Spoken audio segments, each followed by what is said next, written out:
Good morning, students. Welcome to this class.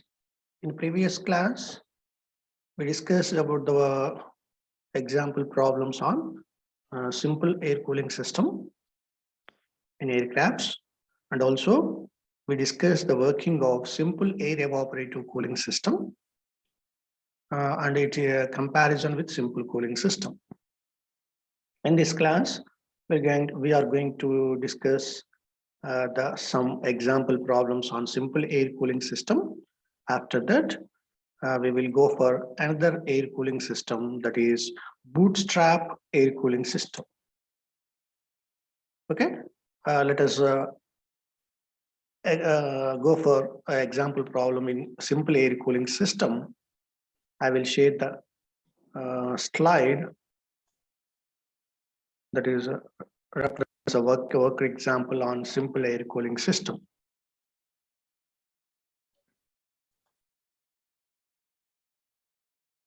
So this is the first problem on simple air evaporative cooling system. A simple evaporative air refrigeration system is used for an aeroplane to take 20 tons of refrigeration load. The cooling load in the cabin is 20 tons of refrigeration. The ambient air conditions are given as 20 degrees centigrade and 0.9 bar. The ambient air is rabbed isentropically to a pressure of 1 bar. This compression process takes place in the diffuser due to ramming action. It is compressed from 9 bar to 0.9 bar to 1 bar. The air leaving the main compressor at pressure of 3.5 bar. The pressure of compressor 3.5 bar is first cooled in the heat exchanger. After compression, in the compressor, the air is cooled in the heat exchanger, having effectiveness 0.6 only. The effectiveness of heat exchanger is only 0.6. And then in the evaporator, where its temperature is reduced by 5 degrees centigrade. First cooling in the heat exchanger and then in evaporator. Evaporator is also used for cooling of air. Its temperature is reduced by 5 degrees centigrade in evaporator. The air from the evaporator is passed through the cooling turbine. Then the air is entering into the cooling turbine. Then it is supplied to the cabin, which is to maintained at a temperature of 25 and 1.05 bars. This is the cabin temperature is to be maintained, and the cabin is to be maintained at this pressure, 1.05 bar. If the internal efficiency of the compressor is 80% and that of the cooling turbine is 75, the efficiencies of compressor and turbine is given as 80 and 75 respectively. Determine the mass of air bled from the main compressor, how much air is taken towards the refrigeration system. And second one is power required for the refrigerating system. How much power is required to the compressor for refrigeration system. Third one is COP of the refrigeration system. So totally, three bits or three parameters we are going to find in this problem. Let us write the data given in the problem. Initially, the cooling load in the cabin is given, Q is equal to 20 tons of refrigeration. And ambient temperatures are given as 20 degrees centigrade, that is 293 kelvins, and pressure is 0.9 bar. P1 is 0.9 bar. This is the ambient conditions, from which it is compressed in the diffuser due to ramming action to 1 bar. P2 is 1 bar. From 0.9 bar to 1 bar, it is compressed in the diffuser. And the compressor pressure, after compression, the pressure is P3 or P3 dash 3.5 bar is given in the problem. And effectiveness of heat exchanger, the heat exchanger process, the cooling of air in the heat exchanger from 3 dash to 4. This heat exchanger effectiveness is given as 0.6, epsilon H equal to 0.6. And at T6, this is the cabin is to be maintained at 25 degrees centigrade, 298 kelvins. And P6 is the cabin pressure. This is the cabin pressure up to which the air is expanded in the cooling turbine is 1.05 bar. Clear, students? Then efficiency of the compressor is given as 80%, 0.8. And efficiency of the turbine 75%, 0.75. This is the data given in the problem. This is the given TS diagram for the given problem. Here, the air is compressed for isentropically in the diffuser due to ramming action from 0.9 bar to 1 bar. Then it is entered into the compressor. In compressor, it is compressed from 1 to 3 is the 2 to 3 is the isentropically, and 2 to 3 dash is the actual process. Due to the inefficiency of the compressor, due to irreversibilities, the efficiency is only 80%. The final temperature of air is 3 dash in place of 3. From that 3 dash, the air is cooled in the heat exchanger. Its effectiveness is 0.6. Then 4 to 4 dash is the air is cooled. Further cooling process takes place in the evaporator. The temperature is reduced by 5 degrees centigrade is given in the evaporator. That means T4 minus T4 dash is 5 degrees centigrade.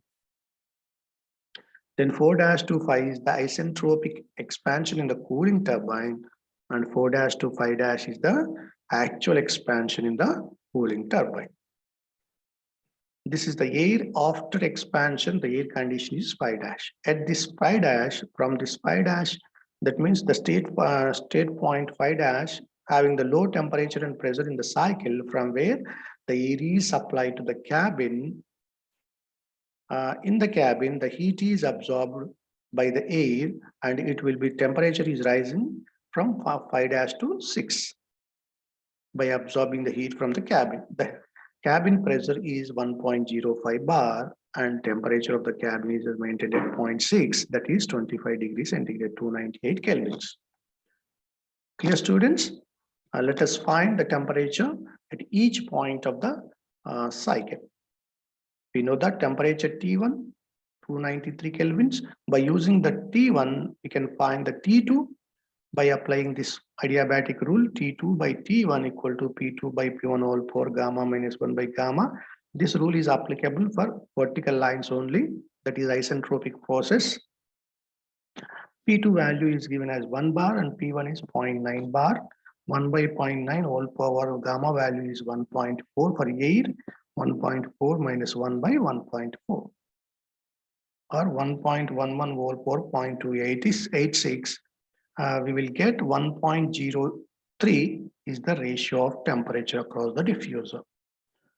From this equation, T2 by T1 equal to 1.03, T2 is equal to T1 into 1.03. Okay, T1 value is given as 293 Kelvin in the problem, 293 into 1.03. Then we will get the 301.8 kelvins. Okay.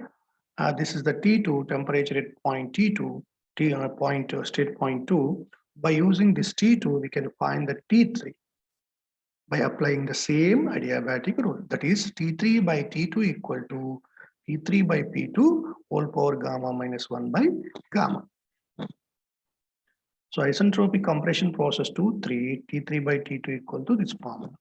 T3, that is pressure after compressor, is given as 3.5 and pressure of before compression is 1 bar. 3.5 divided by 1 whole power 1.4 minus 1 by 1.4, gamma value is 1.4 again. 3.5 whole power 0.286, otherwise that is ratio across the ratio of the temperature across the compressor is 1.43. We'll get this ratio T3 by T2 equal to 1.43. From this ratio, we can find the T3. T3 equal to T2 into 1.43. T2 into 1.43, that is equal to 431.6 kelvins. This is the temperature after compression in the main compressor. But the efficiency of the compressor is less than 100%. That's why we are using efficiency of the compressor as a formula. Isentropic increase in temperature by actual temperature increase or actual increase in temperature. Isentropic increase in temperature means the isentropic process is 2 to 3. So temperature increase during this process is from 2 to 3. T3 minus T2 divided by T3 dash by minus T2. T3 dash minus T2. So 0.8 is the efficiency of the compressor. T3 is calculated as 431.6 kelvins minus T2 is how much T2? T2 is 301.8 kelvins divided by T3 dash is the unknown parameter, which is the state point of actual compression process, and T2 is 301.8 again. Then we will get the T3 dash from this. You see in this equation, T3 dash is only the unknown parameter, then T3 dash is equal to 464 kelvins. This is the temperature of air after actual compression process. Okay. After that, after getting the temperature after compression, then by using the effectiveness of the heat exchanger, we can find the temperature after heat exchanger. Effectiveness of heat exchanger epsilon H is equal to, this is the effectiveness during the process, right? Heat exchanging from 3 dash to 4.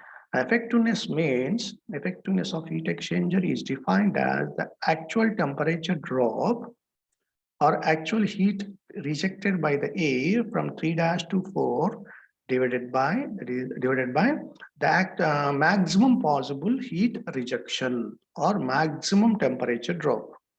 Maximum possible temperature drop means the air can be dropped from 3 dash to 2 up to 2 because we are using the ram air for cooling process. The ram air temperature at 0.2. So the temperature of air before heat exchanger is 3 dash. This can be cooled up to T2 due to we are using the air ram air as a cooling medium here. So the cooling medium, up to the cooling medium temperature, we can cool the air. So maximum temperature drop is T3 dash to T3 dash minus T2. So this is the effectiveness of heat exchanger. 0.6 is given, T3 dash minus T4 divided by T3 dash minus T2 dash. This is the T2 dash or T2 is equal here. T2 value as 301.8, and T2 dash is also 301.8 because the action, ramming action is isentropic. So T3 dash is calculated as 464 kelvins minus T4 unknown parameter divided by 464 minus 301.8. Then we will get from this equation T4 366.7 kelvins. This is the temperature after the heat exchanger having the effectiveness 60% or 0.6. If it converts into the centigrade, 93.7 degrees centigrade. Why am I converting into the centigrade?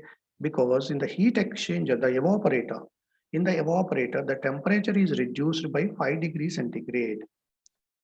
So T4 minus T4 dash is given as 5 degrees centigrade. That's why I'm converting in centigrades.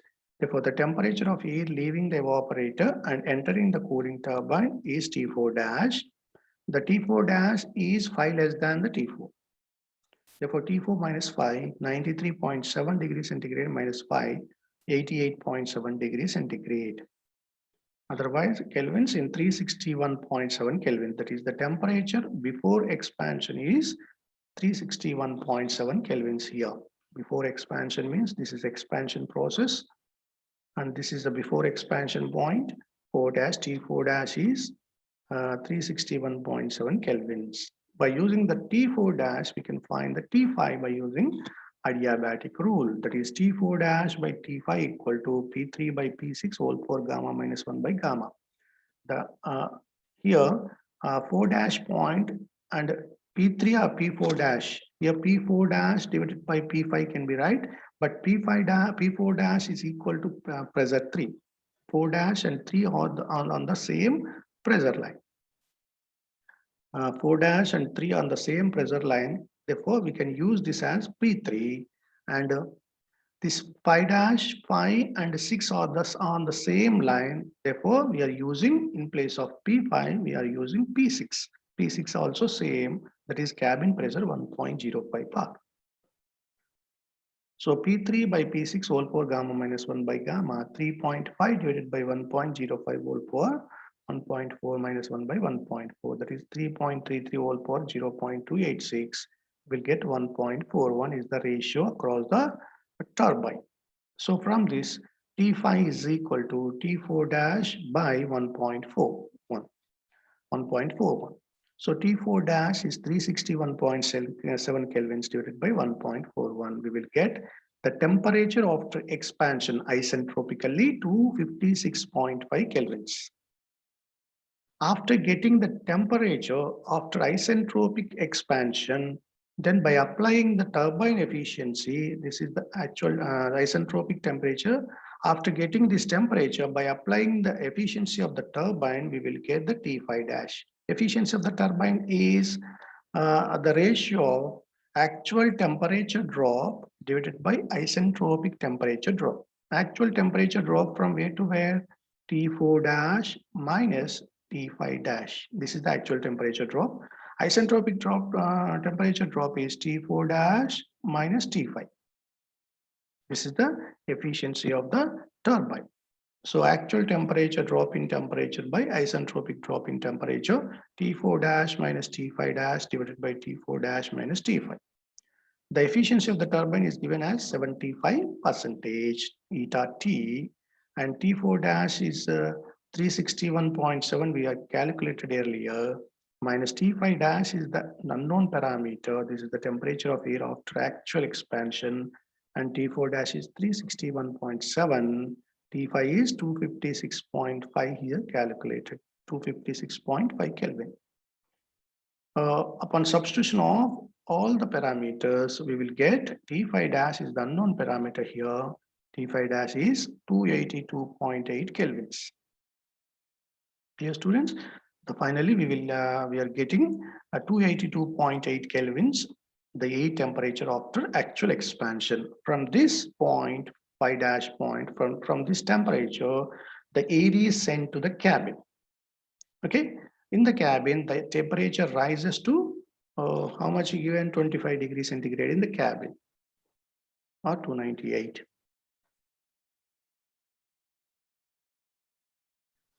Here in this problem, we are going to find the three parameters that are mass of air bled off main compressor. Bled off means taken or extracted from the main compressor. How much air is extracted from the main compressor? That is, how much air is passing to the cabin.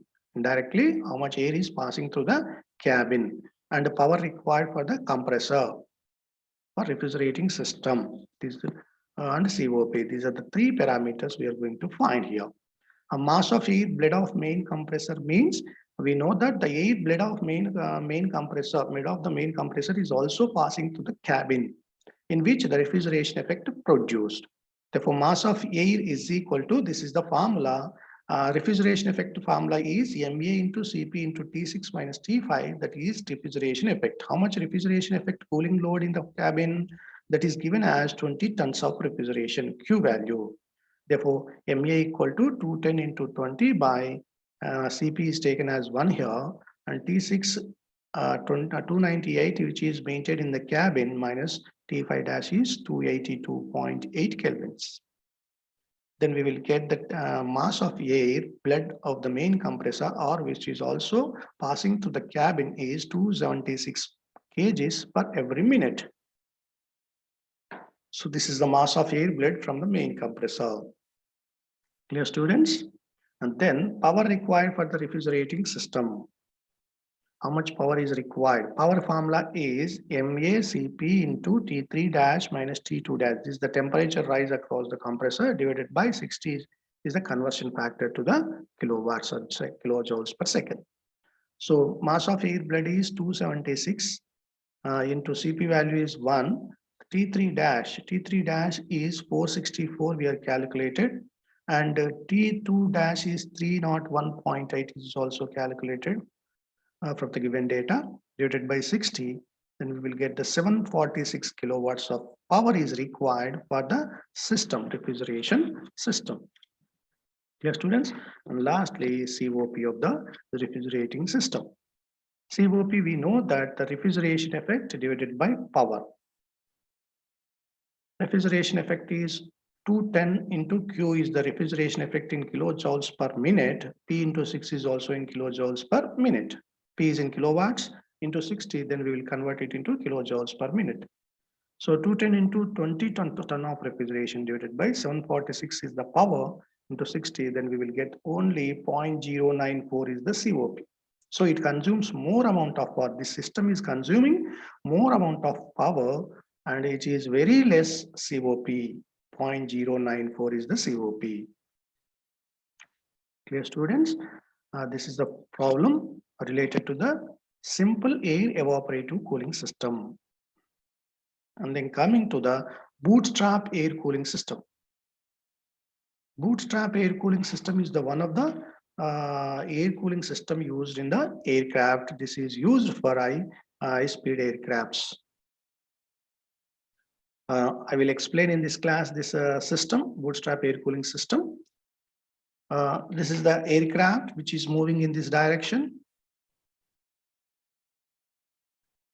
The aircraft moves in this direction and the ambient air enters into the aircraft in this direction. This is the ambient air which is entering into the aircraft. After entering the aircraft, the pressure of the ram air is increases. That is called the ram air after compression in the diffuser.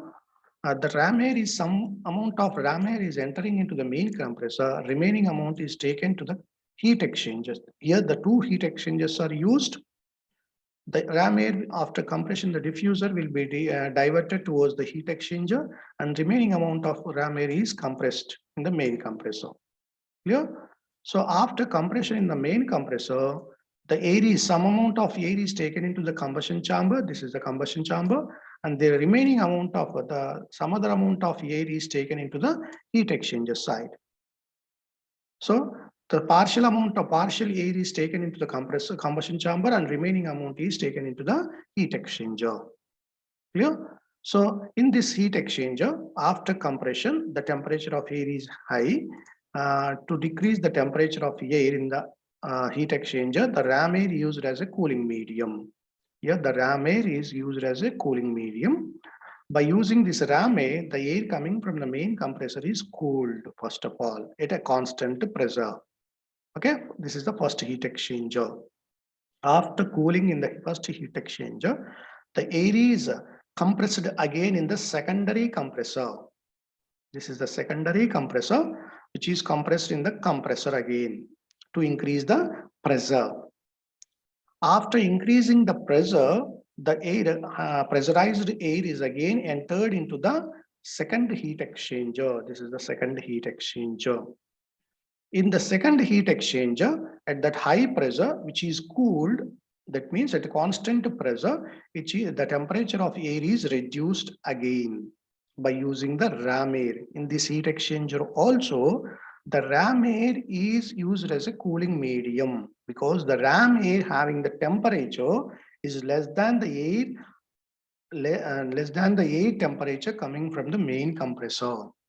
That's why we are using this ram air used as a cooling medium in both the heat exchangers. After cooling in the second heat exchanger, then it is entered into the cooling turbine.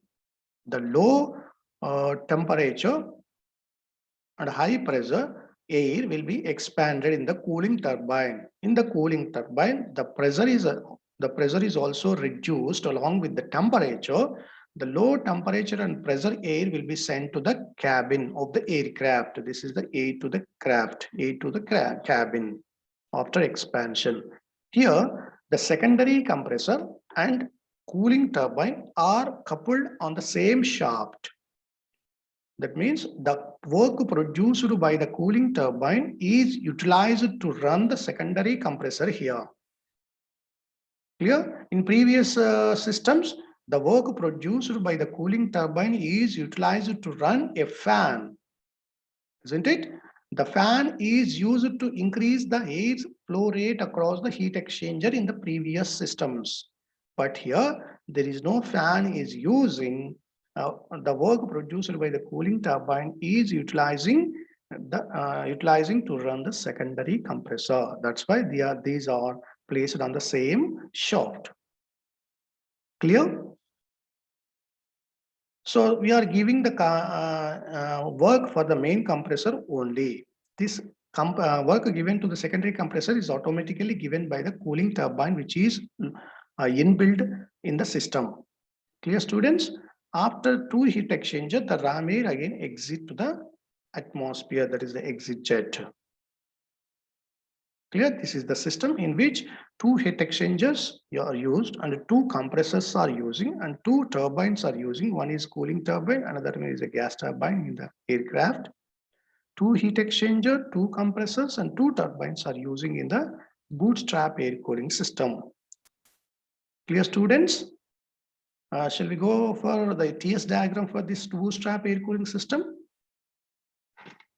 If you observe the TS diagram, then it can be easily or clearly understand the working of bootstrap air cooling system.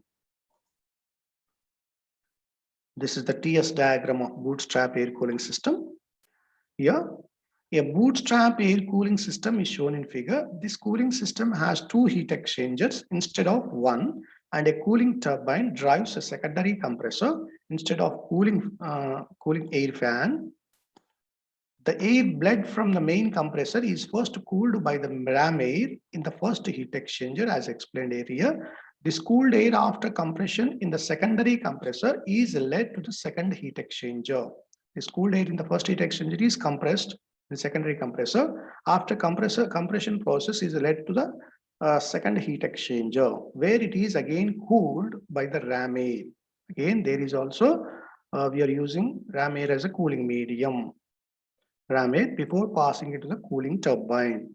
This type of cooling system is mostly used in transport type aircrafts. This is used for transport type aircrafts.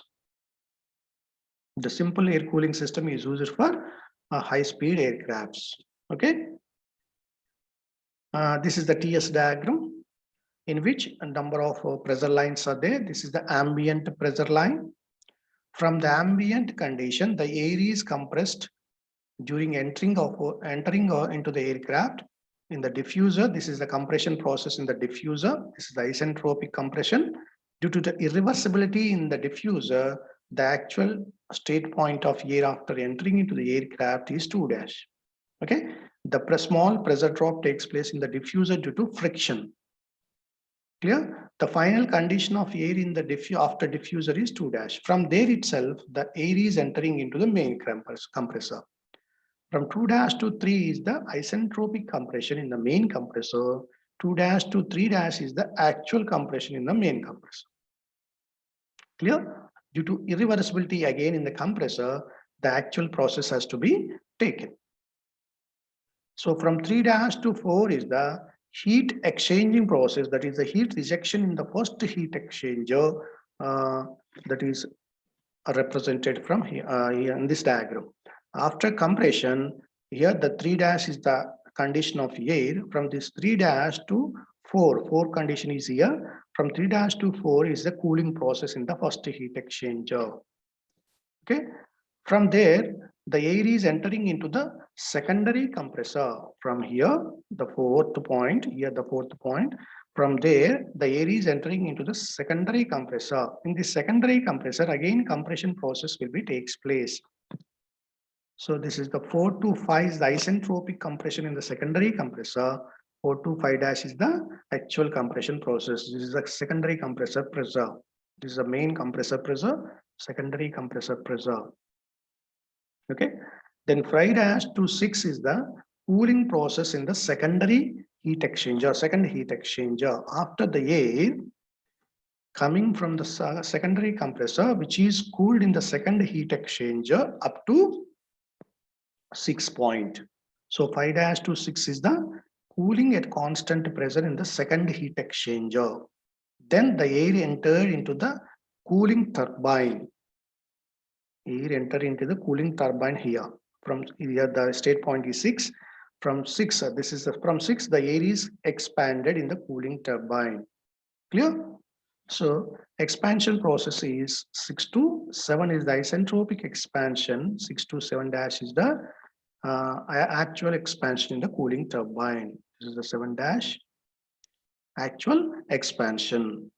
From that expanded air, that is the expanded air will be sent to the cabin. In the cabin, the temperature again rises to 8. 7 dash to 8 is the heat absorption from the cabin. Here, the refrigeration effect will be produced. Clear? This is the diagram, TS diagram for the bootstrap system in which two compressors are using. First main compressor and secondary compressor, and two heat exchangers are using.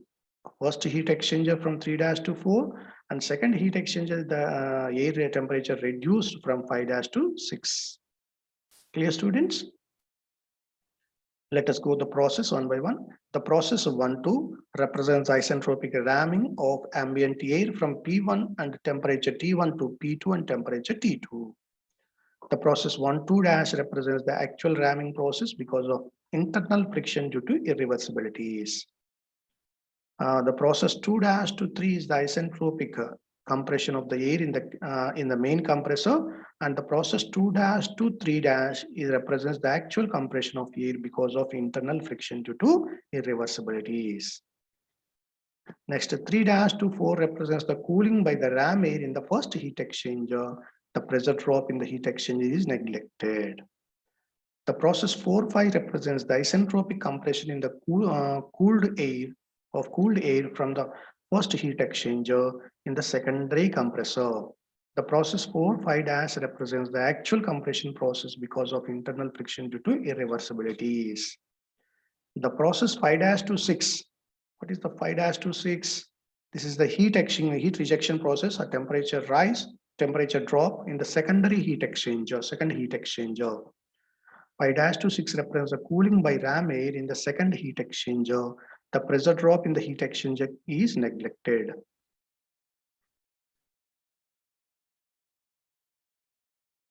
Next, the process 6-7 represents the isentropic expansion. Process 6-7 is the isentropic expansion in the cooling turbine.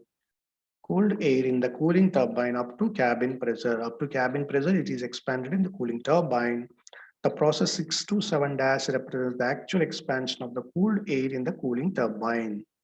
This is the 6-7 dash is the actual expansion in the cooling turbine up to cabin pressure, from secondary compressor pressure to cabin pressure. Okay. Then final process 7-8 represents the heating of air up to cabin temperature T8. T8 is the cabin temperature. The cabin is to be maintained at T8. These are the process involved in the bootstrap air refrigeration system or air cooling system. As we know that the formulas are mass of air circulated across the cabin, power required to the system, and COP are the formulas. Here we are using MA, as we know that refrigeration effect 210 into Q is the refrigeration effect in kilojoules per minute divided by Cp into T8 minus T dash is the temperature rise across the cabin. So MA into Cp into T8 minus T7 dash is the refrigeration effect theoretically, and actual refrigeration effect, actual cooling load in the cabin is Q. Q in ton of refrigeration. If Q is ton of refrigeration, then multiplied by 210, then we will get kilojoules per minute. From this formula, we will get the mass of air passing through the cabin or mass of air bled from the main compressor. Then power required for the refrigerating system. What is the process involved in the power across the compressor? This is the power required to the compressor here. 2 dash to 3 dash is the actual process. During this process, we are going to give the power or work to the compressor. So MA into Cp into T3 dash minus T2 dash, T3 dash minus T2 dash is the work required for kilojoules per minute divided by 60. MA Cp T3 dash minus T2 dash divided by 60, then we will get the in kilowatts, power in kilowatts. Okay. Only the denominator will be represents the kilojoules per minute divided by 60, then kilojoules per second, or it will get kilowatts. Power is in kilowatts. Then COP of the refrigerating system. As we know that COP of the refrigerating system is refrigeration effect divided by power required or work done in kilojoules per minute. So refrigeration effect in kilojoules per minute is Q is in tons of refrigeration, Q into 210, then we will get the kilojoules per minute in the numerator divided by the work required to the system in kilojoules per minute is MA Cp into T3 dash minus T2 dash. This is the work required to the system. So refrigeration effect by work required is the COP. So work required is equal to power into 60. From this equation, MA Cp T3 dash minus T2 dash can be written as P into 60. Therefore, 210 into Q, Q is missed here, 210 into Q divided by P into 60. This is the COP of the system. Clear, students? We are studied in this class bootstrap system. I will discuss remaining problems, that is the problems related to bootstrap system in the next class. I'm closing this class at this time. Okay. Bye, students. Have a nice day.